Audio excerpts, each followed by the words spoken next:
Conectamos países, mejorando la calidad de vida de millones de personas. Esa es nuestra gran responsabilidad. E a assumimos, exigindo de nós mesmos, dos nossos parceiros e aliados, o mesmo nível de excelência que ganhou a confiança de todos. Para honrar el camino transitado, hoy debemos comprometernos nuevamente con lo mucho que queda por hacer. We recognize that we are all part of a whole. Humankind and the planet demand ever greater challenges. Our efforts should point at transforming our experience into new answers to the challenges we face. Understanding that whenever we connect one point with another, we are connecting people, and that is our challenge to transform each connection into an inspiring act.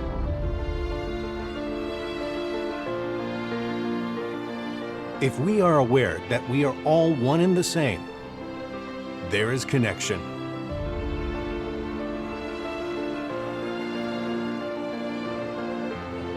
If we are certain that our well-being is linked to everyone else's, there is connection. If we know that excellence is the result of the effort we place in every single act, there is connection. If we recognize that our planet is fragile and needs our care, there is connection. If we understand that our actions, however small, have an impact, there is connection. If we realize that in each of us lies the change that we want for the world, there is connection. If it moves us to know that we are made for great challenges, there is connection. If we are committed to act constructively and responsibly in the decisions we make, there is connection. We create connections, one after another, without borders, without barriers. That is our legacy to the new generations.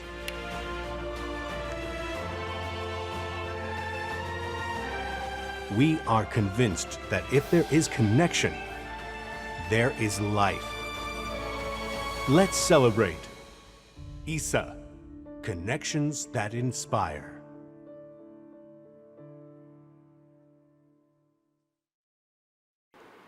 Bom dia. Good morning, welcome everyone to another edition of our ISA Setup Day, our annual privilege meeting. My name is Victor Penteado, an expert in relationship with investors of the company, and I'm the host for this event. Before we start, since health and safety are negotiable values for our company, it's important to emphasize that everyone attending here has been vaccinated and are duly tested. This step reinforces the need to adopt sanitary safety measures against COVID-19. Although we are not wearing masks, we are respecting all social distancing protocols. Today we're going to have a presentation. It's going to be done by our board of directors, and they're going to show the results and the highlights for the year of 2021, and also we're going to share the long-term strategy of the company. Over the entire event, you can send your questions by means of the interactive menu on the lower part of your screen, and at the end of the presentations we'll have a Q&A session. So feel free to send your questions as of now using this interactive menu. So now we're going to start our presentation, and I will call to the floor our CEO, Rui Chamas, please. The floor is yours. Thank you, Vitor. It's a pleasure to be with you here today. I know that you follow the results of the company and what we communicate over the year.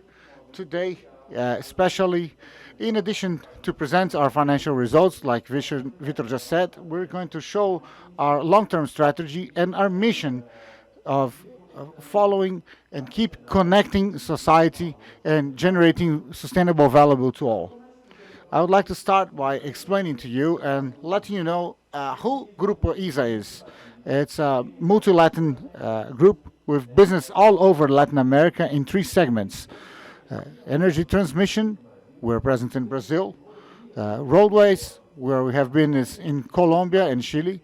and the telecommunications segment, which includes the whole continent.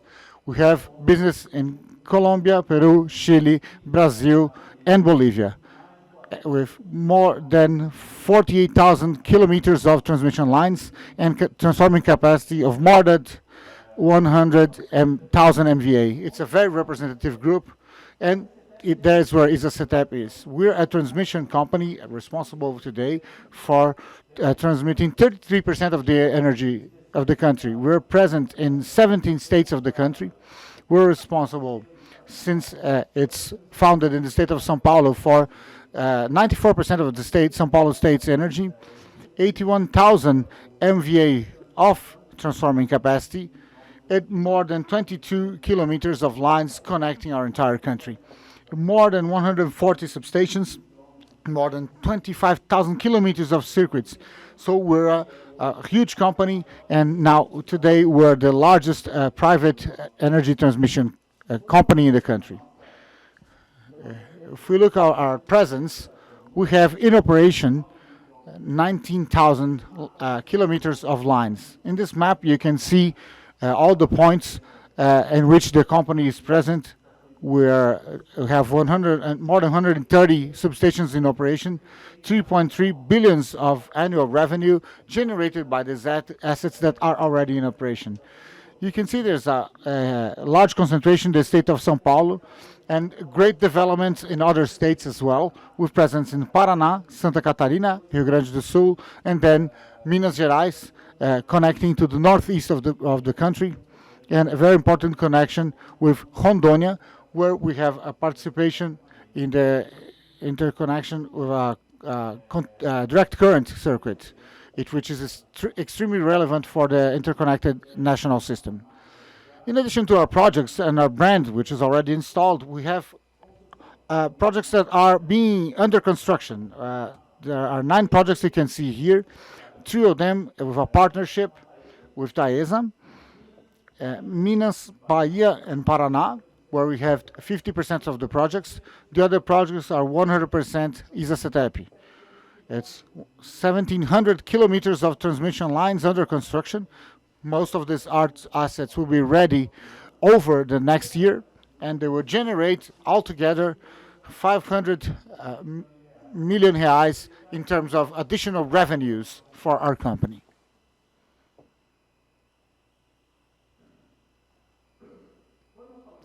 So when we talk about revenue in this transmission business, people commonly try to understand how it is organized.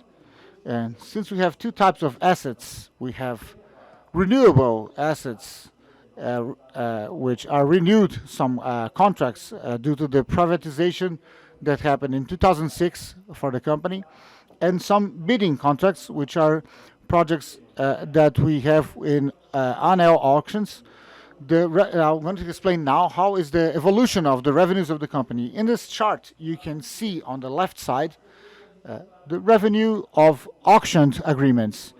Those were won in ANEEL bids, and currently 25% of our revenues come from these contracts and are still in operation in the last few years. 40% of our revenue is the growth that we're going to have with the new contracts that are under construction, those 500 million reais that I just mentioned in the previous slide, making the company to show all the growth that it can have from these new projects, and this 30% that are of our part of our revenue. In addition, 61% of our current revenue comes from agreement 59, which is a legacy contract for the state of São Paulo. If you take a look on this 61%, we can see this breakup that in which 31% is operation and maintenance of these legacy services. 18% of this revenue is related to new investments that we're doing in these assets. Sometimes we call them RBNE, which is new investments in the basic network, or we call it reinforcement or improvements, which is the nomenclature given by ANEEL when it approves such investments. Further on, we're going to comment that this is one of the important growth for the revenue of the company. At the same time, it will bring you more reliability for the system. It will also allow us to increase our revenue in this part, which is in dark blue here. In addition, we have 51% of this amount in a type of payment called RBSE, which is Existing System Basic Network. So this is related to effects of decree that were regulated and consolidated in the last review of the fees, and they're going to be paid over the next few years. Financial Director Carissa will mention in a few minutes. Now, we're talking about assets and values, but I would like to bring to you that the mission of the company, it's much bigger than this. We're not talking only about managing transmission lines and substations. As we commented in the initial video, we're talking about generating connections to have a positive impact on the society. We like to believe we have a greater mission, and this mission goes beyond from bringing the great results we've been bringing to our shareholders and the services we provide to the population. We want to generate sustainable value, and we divide it in 3 dimensions.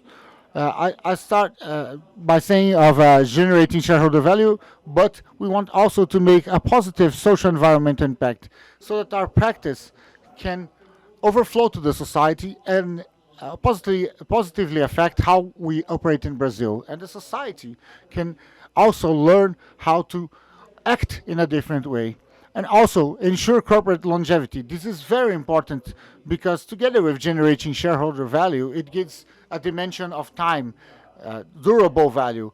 This is our vision, this is our mission. That is how we like to work and how we like to define all the actions for our company.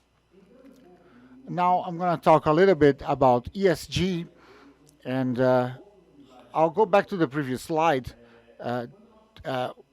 When we designed this 3 pillars, it was a few years ago. This is not recent. This is not due to the recent trend of ESG that is growing. Now, going to the next slide. When we realized this trend of the market to look to the companies by means of an ESG perspective, this made us really happy because we could show through this window to the society and about environment, safety, and governance. We can show everything that the company has been doing. It's a carbon neutral company since 2019. So we have zeroed our carbon emissions in a proactive way, understanding that our responsibility goes way beyond than just delivering energy. So reinforcing our role and analyzing the situation with corporate governance at the base of the pyramid, it's a must-do. That's how we know how to work. And then we work with the 2 pillars of environment and social. From the environment side, I would like to comment about our program called Jaguar Connection, where we proactively arrange with existing reservations the creation of a positive environment that allows the sale of carbon credits to have this area become economically sustainable. We hope that soon we'll sign a new agreement to generate carbon credits in a very specific region in Brazil. In addition, we have our annual goal of CO2 reduction, and our business has a very relatively low carbon footprint, but we have a goal to reduce this levels, and all of the eco indicators are part of the individual goals and variable remuneration of the company executives to really reinforce and ensure the engagement and alignment between our vision and our actions on our daily routine. In addition, the company is proud to be one of the pioneers of a green bonus, of green debentures, since 2018. And since then, we've been doing so permanently, using this instrument. On the social side, since 2017, the company invested more than 50 million reais in social private investments, supporting the society and trying to influence the society with our beliefs and the vision of what we can do best. This is a program that I'm really proud of, and it's a diversity program called Outros Olhares, which means other looks.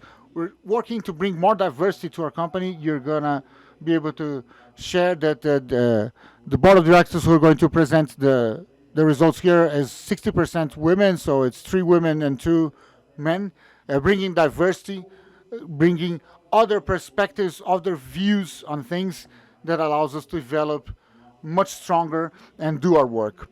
And recently we launched a pioneer program with trainees, and we're working diversity in order to ensure that diverse employees enter our company and strengthen our teams, and which is a much richer in terms of culture and perspective. Now I'd like to call the floor to Gabriela, who is here with us. Gabriela Desiré, our Director of Operations. She's going to talk about how we do our asset management, how we manage our results from the operational perspective. Thank you, Rui. Good morning, everyone. My name is Gabriela Desiré. I'm Director of Operations. So aligned with our growth strategy and generation of sustainable value in the operations management, we use asset management as a tool for excellence. We're more than 1,000 employees working with total value as total safety as an unnegotiable value to create a culture of safety. We value life of each of our employees as well as our service providers. Within our strategies of asset managed, we have risk performance and pillars which allow us to take decisions always with retro feedback from the analysis that we do with the maintenance teams, the activities we do with tests, essays with equipment, and by means of that we can develop index management board which shows us where we can improve and what we need to do better. And within this maintenance strategy, the whole asset life cycle, operation and renewal, we use assumptions such as continuous improvement of our processes. I'd like to go to the next slide where we show some indicators like we just mentioned. Our remuneration is based on the asset availability. Here you can see growth, the growing availability from the year we started to measure these indexes, showing our commitment with the society to provide our operational excellence assets. Not only lines and transformers, we have availability indexes that are above the agency recommendations.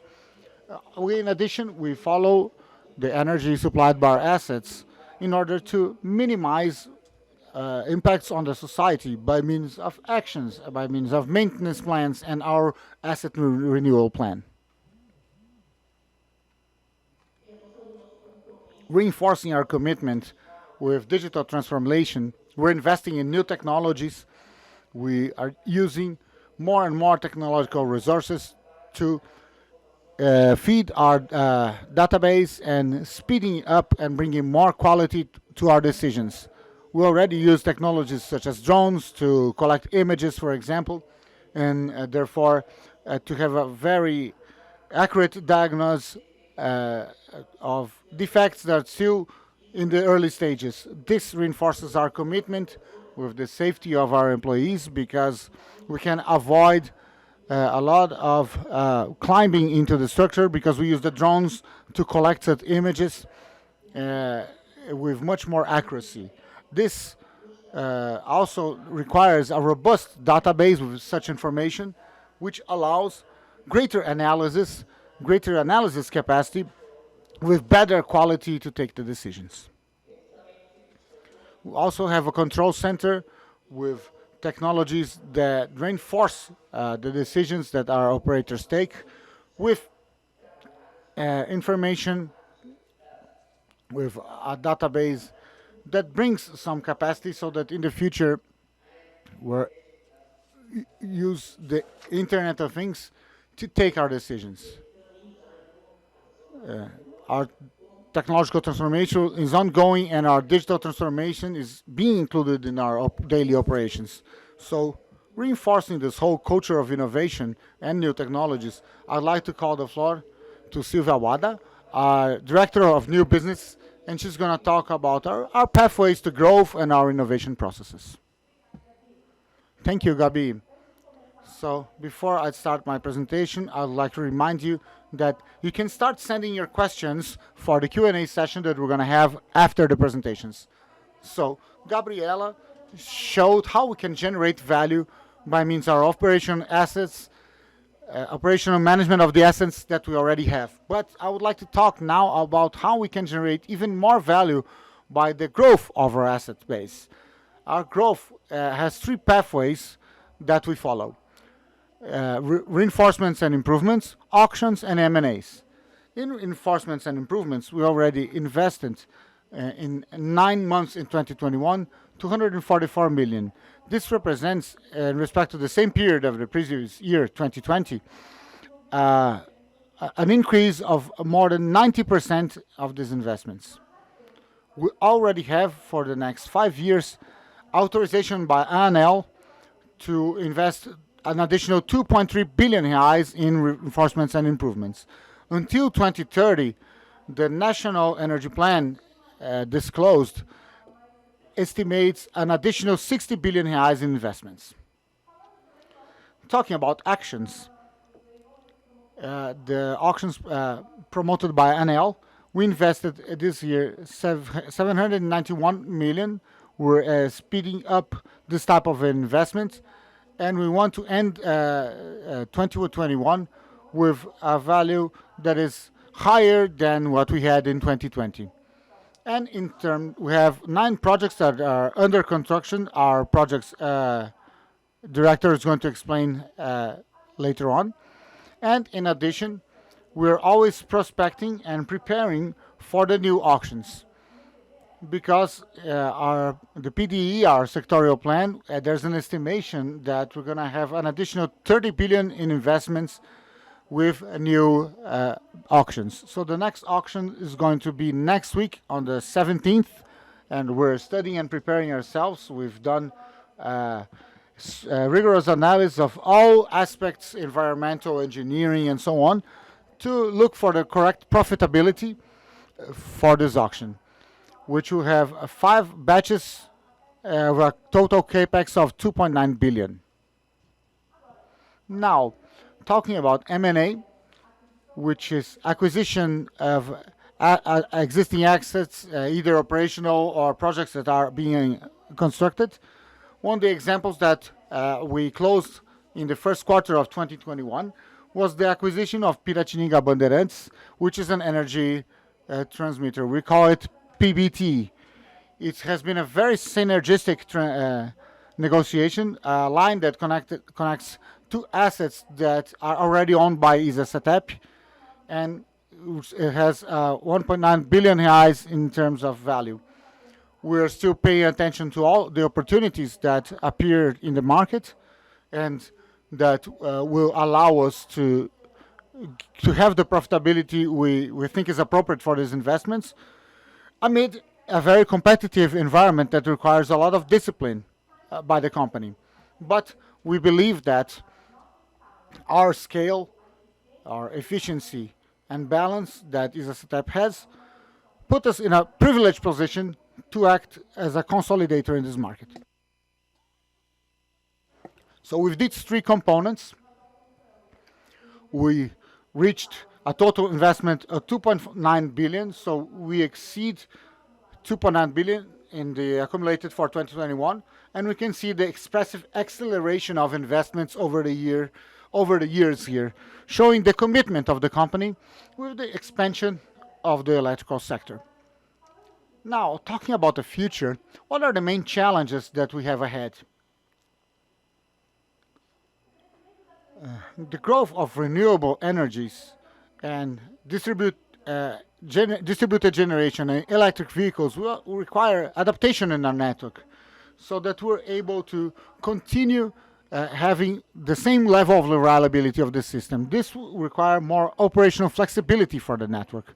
And therefore, we believe and we are investing and positioning ourselves in energy storage using batteries, which we are going to explain later on in our presentation. In addition, we have a challenge of domaining the physical space and new construction technologies, either by underwater or underground waters, such as our project in Biguaçu, and also preparing ourselves for future wind farms and offshore plants, which will be feasible in the next few years. All of this doing everything quicker and with more efficiency, because cost efficiency is essential not for our competitiveness, but also for the fees that we can provide for the public service. And how we're going to do all of this? With innovation. So talking about the main innovation projects that we're working on with this year, many of them are related to digital transformation, the growing digitalization of our sector. More and more technologies generate a huge quantity of data, and we need to use this data and do our digital transformation to be able to use all the potential of this data to get all the information and intelligence that we can from it. So one example that we use is our control center, which we developed a platform that it's a support platform, and it allows supporting real-time decisions of our operators, and it connects several systems and databases in real time in a single interface that combines artificial intelligence and the concepts of user experience to support quicker decisions and more accurate decisions, consequently increasing our productivity and reliability. In addition, we have a journey of drone usage, and I call it a journey because there are several steps of maturity along this journey. The first is already a reality at CTEEP. Gabriela just mentioned it, talked a little bit about it, which is the use of drones to collect some images and do inspections in transmission towers. This is widely used in our company. We have a productivity gain and even quality to identify anomalies and defects in a preventive way, which has been significant. But the current step of innovation which we are is ahead. We are developing a platform with digital images that will allow us to apply artificial intelligence and automation to increase the benefits of this possibility of these technologies and even more. We have been, during this year, two important milestones where CTEEP has been the pioneer and the protagonist of the development, which was the inauguration of substation Lorena, which is the first digital substation in the basic network, and the first energy storage project at large scale in the Brazilian transmission system. And to talk a little bit more about these two projects, I would like to call Daron Hegel, our project director.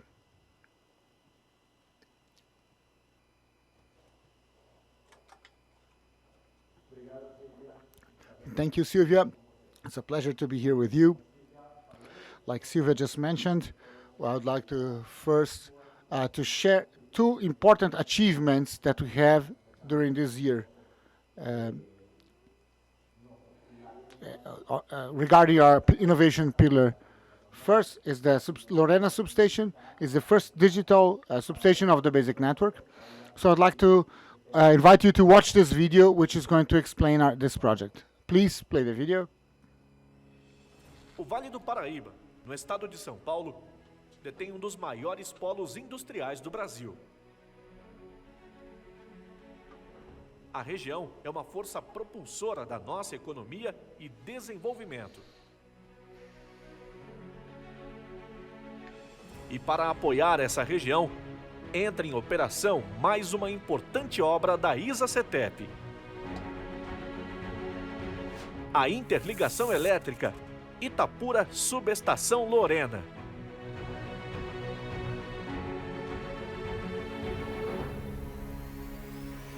A primeira subestação do Sistema Interligado Nacional, que nasce no conceito 100% digital.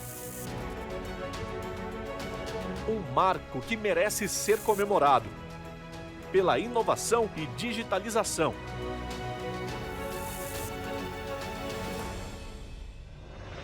Mas, principalmente, pelo protagonismo de mais de 200 profissionais envolvidos nesta grande obra. Gente comprometida e que carrega dentro de si a conexão com a sociedade e com o desenvolvimento do país. E é nessa conexão que desenvolvemos a primeira subestação digital do Brasil, que garante mais segurança para os colaboradores, para a sociedade, agilidade e facilidade para a manutenção, mais economia e sustentabilidade. Nossa conexão é com o futuro. Interligação elétrica Itapura Subestação Lorena. Mais uma grande realização das nossas equipes que beneficia a infraestrutura energética do país. CTEEP. Conexões que inspiram. Thank you. In addition to the benefits that we can see here, which the Lorena substation already brought to Vale do Paraíba, this digital substation has other benefits that are very important. And what consists of digital substation? We changed part of the cabling. It was changed from copper to fiber optics, and this allowed us to reduce the size of part of the facilities, using approximately 50% with fiber optics and 50% with copper cables. Therefore, the substation has a greater quantity of information to process, which allows us in the future to use this information and to have better safety in our operations. In addition, this digital substation, it doesn't end there. CTEEP in future projects is already working with other digital substations. We have 4 substations that are being developed, and they're going to use this technology. This first digital substation was the first, but it's not the only one. In the future, we're going to have many of these substations. A second thing that I would like to share with all of you is the first battery energy storage project. First large-scale project. It has recently been approved by ANEEL in November this year, and we're going to be ready in November 2022. It's going to have an installed capacity of 60 megawatts. But what does it mean? What is this energy storage system?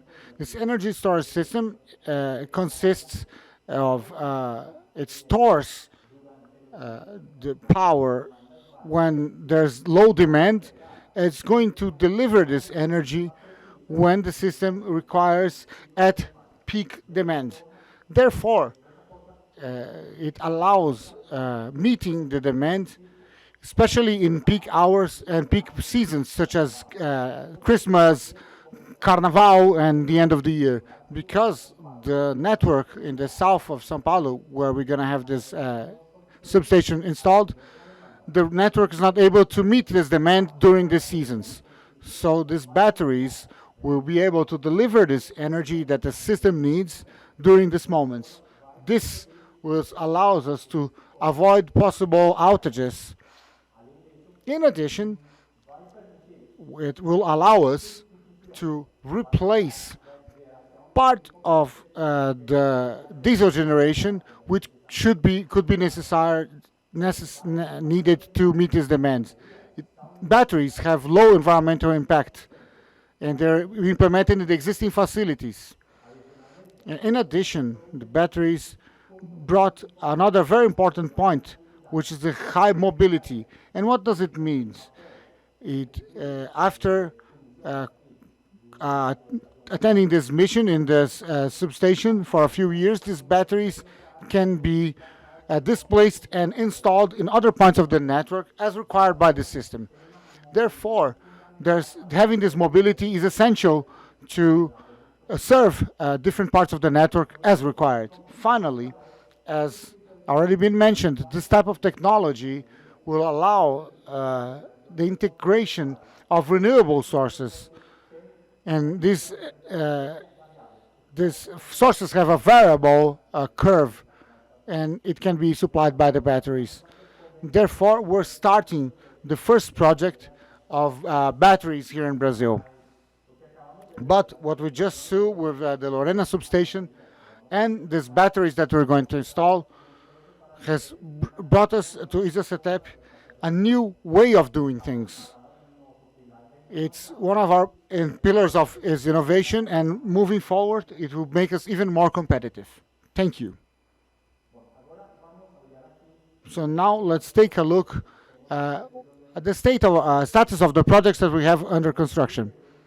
Like Silvia and Rui mentioned, we have 9 projects that are under construction, of which 6 are in an advanced stage. The first 3 projects that we can see here on screen, Amores, Paraguaçu, and Ivaí, are projects that we have partnered with Taesa. Amores and Paraguaçu are in the cable laying stage, basically the final step of these enterprises. We hope to energize these 2 projects until February next year. The Ivaí project in Paraná equally is in the execution step. We can finish this project until June of 2022. It's also important to mention that because of the pandemics, we had some deceleration in some of these work sites, but the work sites never stopped completely. We took all the safety measures required, all the employees and service providers and contractors could work as much as possible, but we had some sort of deceleration. The other project that we can see here on screen is Itaúna's electrical interconnection. It's 70% of the advance, and we're working in the execution of the works, laying the cables and finishing the works of the substation. The Três Lagoas project, our expectation is to complete this project until the first quarter of next year. At this moment, it's at 85% accumulated advance, and we're still installing the towers that cross the Paraná River to connect to the substation. The other project that we have here is Biguaçu. The Biguaçu project is as we have seen technological actions, the Biguaçu project is very interesting because it has underwater and underground cables. It has overhead suspended lines. In a single project, we have a large quantity of technologies, of cutting-edge technologies. The project is at 81%. We're at the moment laying the underground and underwater cables, so we're now installing and installing the towers for the overhead cables. Our expectation is to end this project by June next year. Until here, we have seen 6 projects that we want to start energization in the first semester of 2022. The 2 following projects that you can see here, Triângulo Mineiro and Minuano, are projects that, as of, are waiting for the installation license.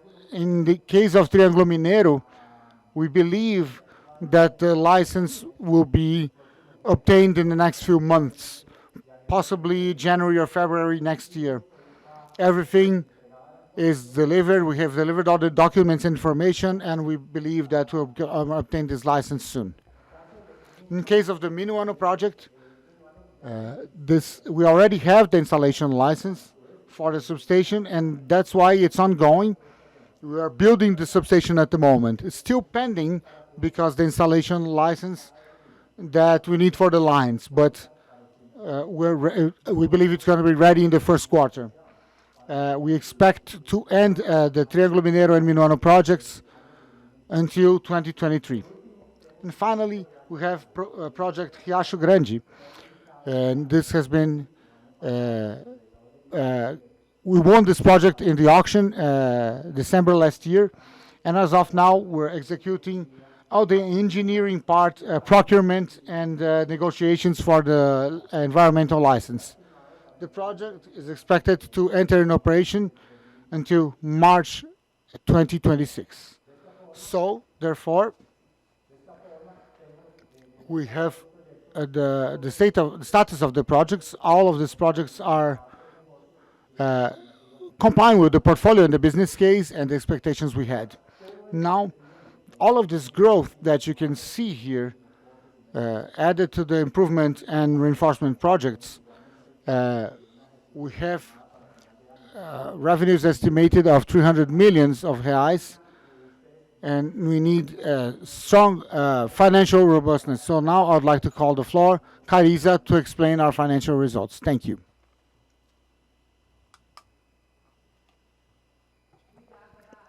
Thank you, Dairo.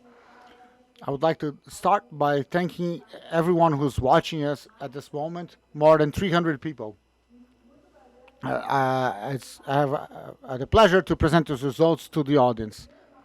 First 9 years of 2021, the year was marked by the reprofile of BSE. I'm going to detail this in a moment, but this regulatory landmark reduced our revenues in respect to the previous year. On the other hand, we had positive aspects, such as the adjustment of our cycle with a positive impact in PDCA, and also reinforcement and improvement projects and auctions, which generate new revenues for the company. In addition, with the acquisition of PBT, which increased 270 million to our revenues. If we look at the top graphic here, we can see that the management PMSO grew, but due to the seriousness and austerity of our asset management, cost management, was below the inflation for the period. This fact allows us to generate some cash flow, operational cash flow of 1.7 billion, and also allowed our adjusted EBITDA in the order of 2 billion and a net income of 10 million. Talking a little bit about our BSC, I'd like to detail here the fact that happened in April this year. Based on the resolution published by the ANEEL, it ensured transmitters to use BSC. And in case of CTEEP, it generated additional cash flow of 1,800. If we look at the chart here, we can see that the first chart shows our reception flow before this regulation, and these receptions were until 2025. Now, with the reprofiling, this deadline was delayed, so all of this receivables will be until June 2028. You can see in the lower chart that the current situation, which already adds 1,800,000 to the cash flow, you can see some reduction the first 24 months because the granting power, because of the pandemics, decided to delay the beginning of these payments. So we're going to resume our normal level as of June 2023 for our revenues. It's important to mention that even with the reprofiling, our strategy for growth and for generating value has not changed. Here I bring the consolidated indebtedness. We can see that the current leverage is 2.2 in EBITDA. And we look on the chart to the right, you can see that the average interest rate has been decreasing over the years. On the other hand, our debt has been growing. And this is due to our growth because of the investments that my colleagues has just commented. Just to remind you, we had PBT investments of 1.5 B reais. Now, going to the final slide, I would like to say that the management of our resources, added to the austerity of expenditures by the company, allowed us to pay 2.8 billion in dividends. This restates our commitment with generating sustainable value and also generating value to our shareholders. This is in line with our payment practices of at least 75% of the regulatory results. Now I'd like to call for the final consideration. I would like to call our CEO, Rui Chamas. Thank you, Carissa. It's a pleasure to have presented to you our results, the evolution of our projects, our strategy, our vision for the future, for sustainability and generation of future value. If you analyze everything that we showed you here today, I hope that you realize that we are seeking maximum operational efficiency, strong cash generation that Carissa just mentioned, payment of our dividends, at least 75% of our regulatory net income, innovation as a leverage to create value, and profitability, sustainable value, growth with all the opportunities that we mentioned, that Silvia mentioned, and illustrated by Dario. All of this complementing the image of a company that is investment grade for a few years, and it has the ESG values in the core of its operations. With that, I hope that I have showed you, together with my team, why CTEEP is today leader of the transmission segment and shall continue to grow, maintaining its leadership position and having the preference of shareholders and investors in this specific segment. We'd like to now start our Q&A session, where I hope that together with my team I can interact with you and maybe clear some doubts. That's why I'm going to call Victor, who is going to arrange here and coordinate here and make the midfield between you at home who are watching us and the CTEEP team. Thank you. Thank you, Rui and other directors. I hope you have liked our presentation. So we're going to start our Q&A question. Just remembering, you can still send your questions on the interactive menu. There's a button on the lower part of your screen. With that, we have 30 minutes for the Q&A. So we'll be soon return after our vignette. Thank you.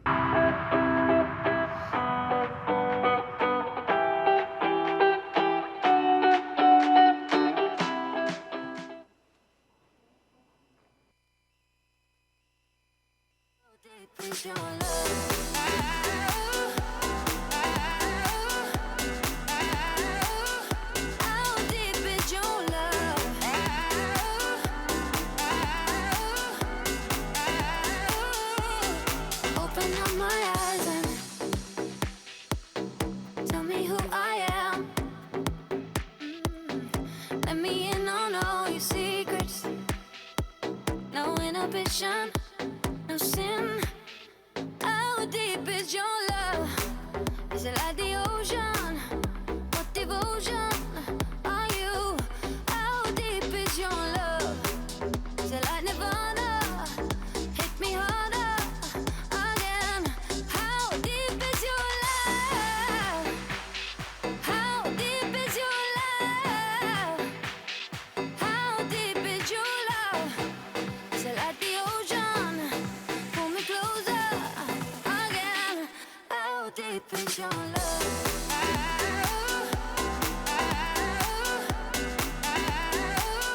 How deep is your love?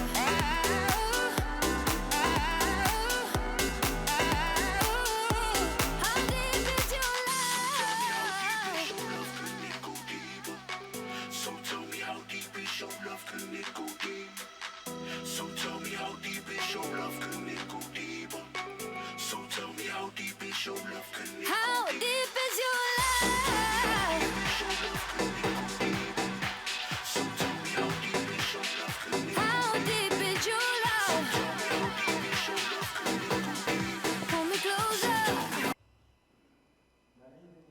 So we'll start now our Q&A session. I'll read the first question. Could you explain me a little bit better what is the connection with the Jaguar project and the activities of ISA-CTEEP? Yes, thank you for the question. The Jaguar Connection project is a project developed by our group. It takes place in several countries in Latin America, and the main goals with two associated NGOs, Pantera and South Goal, which is a carbon trading company.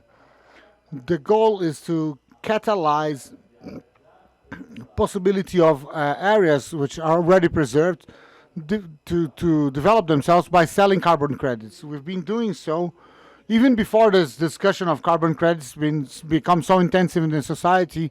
We have several areas where this happens, and this project, once you have the preservation of the area, the entity called this NGO called Pantera, it monitors the area to monitor the preservation of the fauna and flora with trap cams.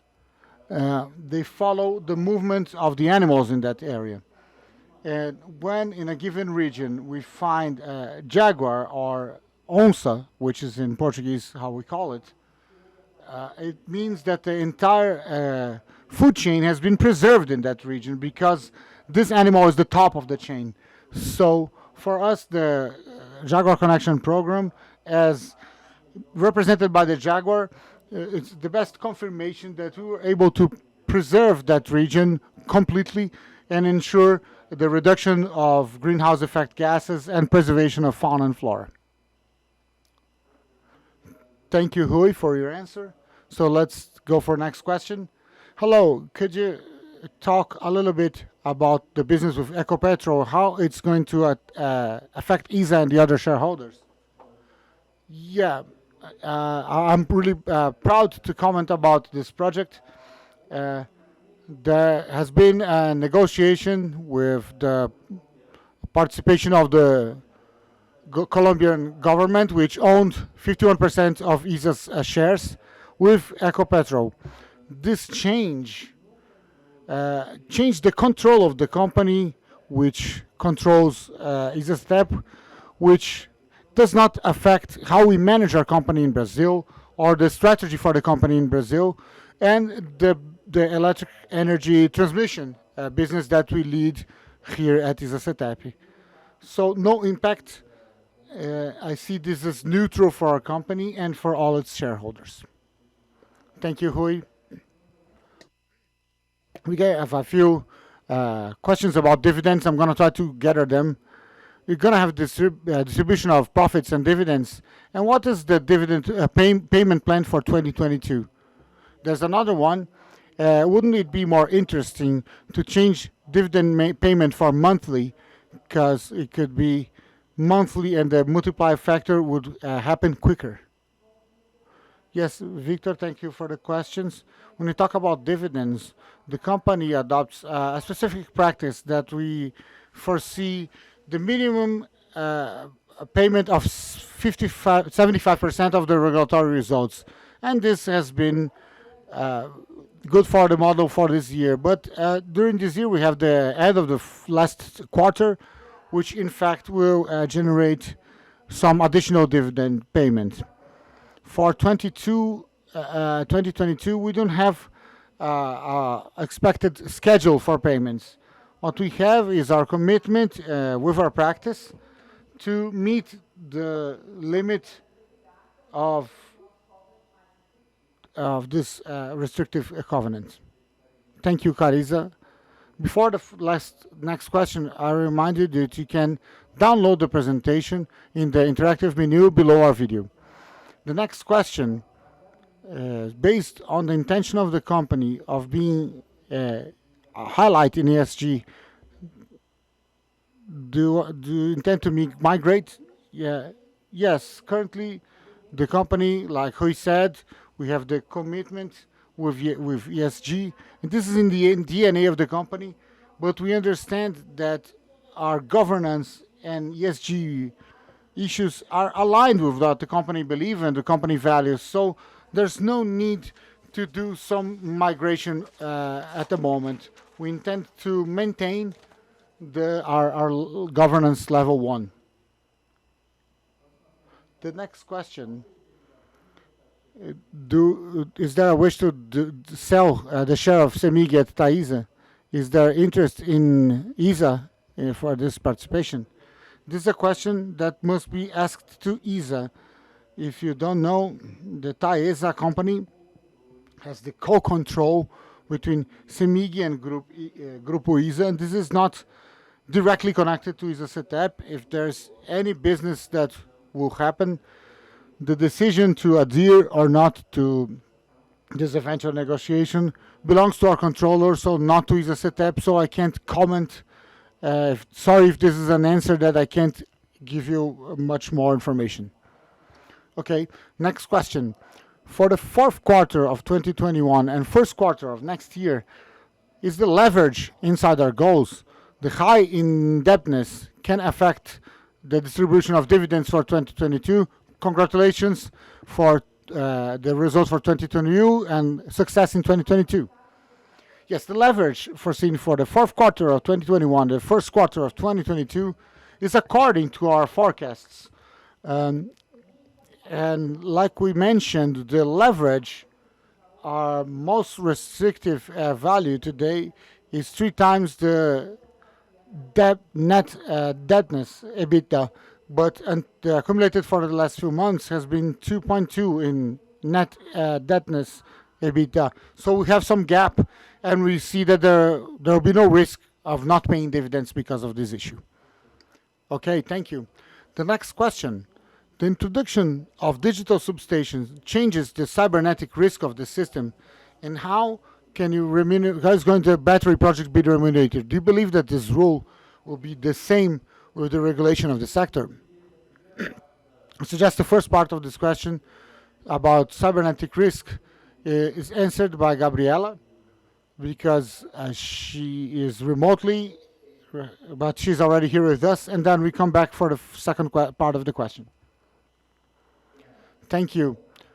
So cybersecurity is already a reality at ISA CTEEP. The introduction of this digital substation technology will allow us to adapt our technologies, and this does not affect the security and the safety of our operational processes.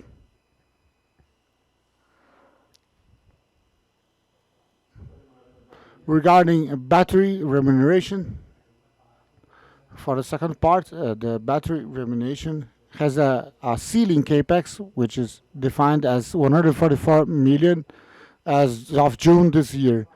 And this project is going to be remunerated based on the regulatory landmark. And it's important to mention that are within this ceiling, this capex ceiling. And just complementing that, if you allow me, the regulation of batteries is still under construction. ISA CTEEP has been participating actively with contribution. There's been a public consultation at the beginning of this year, and we sent our suggestions. And I believe that this first project and its operation will allow us to allow the regulators to imagine and pilot and develop this regulation in which batteries would be part of the solution for the transmission network of our country. Okay, next question. Given the greater part of ISA CTEEP's revenue comes from assets classified as RBSE, and knowing the medium average age of these assets, what is the average value of this set of assets of ISA CTEEP, and how does the regulator, ANUEL, is being remunerating these investments? Yeah, I'm going to start the answer, and then I'm going to pass the floor to Dario. So in the presentation, we talked about the reinforcement and improvements. These are the investments that we have been doing in the legacy assets of São Paulo, which are going to allow us to increase this remuneration base, which is known technically as BRR, and this increase will allow us to grow and replace this depreciated assets, to talk about a long-term view of these assets, because we have already a pipeline and remuneration expected for this business. I'd like to Dario to comment. Thank you, Rui. Yes, the enforcement improvements that we have moving forward is approximately 2.5 approved by NL, and the execution that we have, and I mentioned for 2022 is approximately 300 millions, and for 2023 we have 2022, excuse me, we have estimated 400 million reais. In the next few years, we're going to have additional values as well. Thank you, Dario. So next question. I would like to know if the company intends to enter in the eolic energy generation business, and what are the plans for PBT? Is it possible to have an IPO for Piritininga Bandeirantes Transmissão? Silvia. So regarding potential entrance in the eolic segment, we have no intention to enter in this segment. We have still a lot of opportunities to explore in terms of transmission and even expanding for the future storage as a new way of doing business. And regarding PBT, no, I don't think that we don't assess a possible IPO for PBT, because this company has already been integrated and incorporated at ISA CTEEP. So we don't see any benefits of doing a specific IPO for PBT. Okay, thank you, Silvia. The next question, talking about batteries again, I would like to, could you tell us a little bit more about the technology of the batteries? What is the capex for this area? And they only generate power for 2 hours per day? Yes, first of all, I'd like to clarify something. The batteries, they do not generate energy. They accumulate energy during a period in which we don't have a peak demand, and then we can discharge this when we have the peak demand, when the system needs such energy. So I will talk about the tax. The capex is estimated by ANEEL is 144 million, and at this moment we're within this capex with an expected energization until November of next year. Thank you, Dario, for your clarification. Next question. Thank you for the information. Good morning. I would like to know if the more innovative projects like the digital substations and energy storage at the current moment already generate advantage in terms of financial revenue or reduced investments, or it's part of a strategy to appropriate this technology to position the company at long term. Thank you. In case of digital substations, they are precisely they brought some benefits beside the technological developments in terms of capex, because we reduced copper and reduced the installations. We reduced the capex as well. And another point that you mentioned about the future of batteries, definitely we're acquiring knowledge that is going to allow us in the future when we have new projects to allow us to be prepared. Okay, next question. The growing own generation of small companies and households can affect the future of the company. Well, I think this is related to those challenges that I just mentioned in my presentation that we're going to face in the future, but much more in the sense of adaptation of the network, because we're going to be able to have more operational flexibility to be able to answer to this energy flow that was one-sided from great power plants to the urban centers, and now we have the consumer generating their own energy. But this does not have any effect in terms of cash of our revenues, because our cash is related on asset availability. What we see are opportunities to position ourselves and be part of the solution, having new businesses on the segment, such as, for example, the need for storing energy in batteries. Perfect. Thank you, Silvia. A new topic related to growth. I'd like to know what are the expectations of the company for the next transmission auctions, and where do you see the best opportunities, auctions or M&A? This is an interesting question because what we've seen, a competitive environment that is very strong, either in MMA process and auction processes as well. But comparing the rentability, the profitability, depends on each project, because more than a discussion about the ROI or the discount that we're going to require as a minimum, I understand that most of these results are generated by the competitiveness of the business plan that the company uses. So with an efficient plan, you can do the investments, you can anticipate entering in operation, financing costs, and there are many variables that can influence this profitability. So recently we had a project of M&A that had a ROI above the profitability that we have seen in the last auctions, and brings less risk, but it just depends on case by case, basically. But we're being very diligent, analyzing other opportunities, especially regarding MMA and auctions, and we hope to do the best to compete in this market, which is very competitive, and have new opportunities to add value in the next auctions and other MMA actions. Thank you, Silvia. Now, another question about the projects under construction. Is there any possibility of they exceeding the regulatory deadline of ANEEL, or any risk for paying fines or restrictions? We have two projects that are in the final construction stage, which have the date for February, and we have been implementing a strategy to comply with these dates. And it's important to remember that so we believe that we will not achieve these deadlines. Thank you. Next question.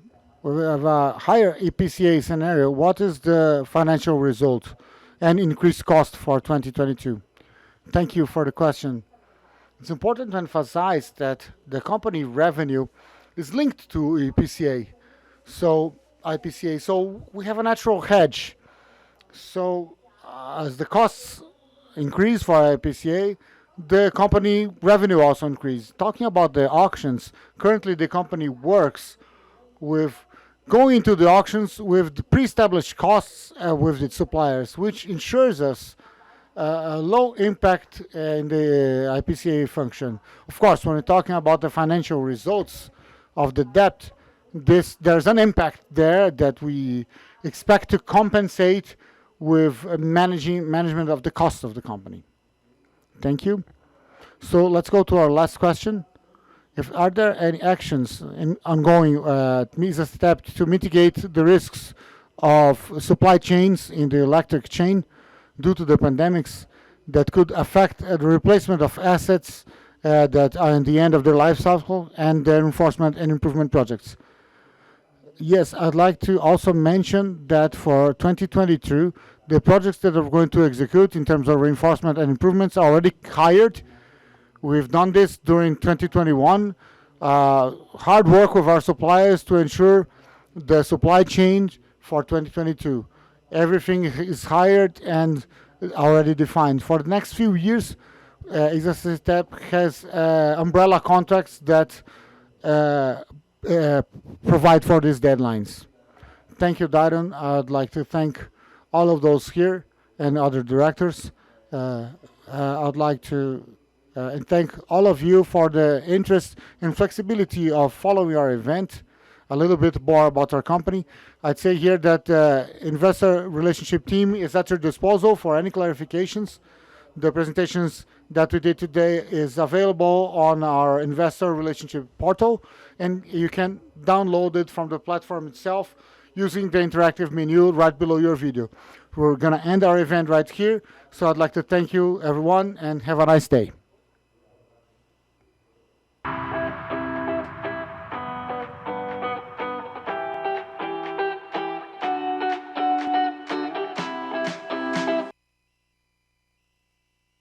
So just dance, dance, dance, come on. All those things I shouldn't do, but you dance, dance, dance. And ain't nobody leaving soon, so keep dancing. I can't stop the feeling. So just dance, dance, dance. I can't stop the feeling. So just dance, dance, dance, come on. Ooh, it's something magical. It's in the air, it's in my blood, it's rushing on. I don't need no reason. Control. I fly so high, no ceiling when I'm in my zone. Cause I got that sunshine in my pocket, got that good soul in my feet. I feel that hot blood in my body when it drops. Ooh, I can't take my eyes off it, moving so phenomenally. You're more like the way we rock it, so don't stop, stop, stop. Under the lights when everything goes, nowhere to hide when I'm getting you close. When we move where you already know. So just imagine. Nothing I can see but you when you dance, dance, dance. Feel the good, good creeping up on you. So just dance, dance, dance. Come on. All those things I shouldn't do, but you dance, dance, dance. And ain't nobody leaving soon, so keep dancing. I can't stop the feeling. So just dance, dance, dance. So just dance, dance, dance. So just dance, dance, dance. Stop the feeling, yeah. So keep dancing. Oh, yeah, yeah. I can't stop the. I can't stop the. I can't stop the. I can't stop the. I can't stop the. Nothing I can see but you when you dance, dance, dance. Feel the good, good creeping up on you, so just dance.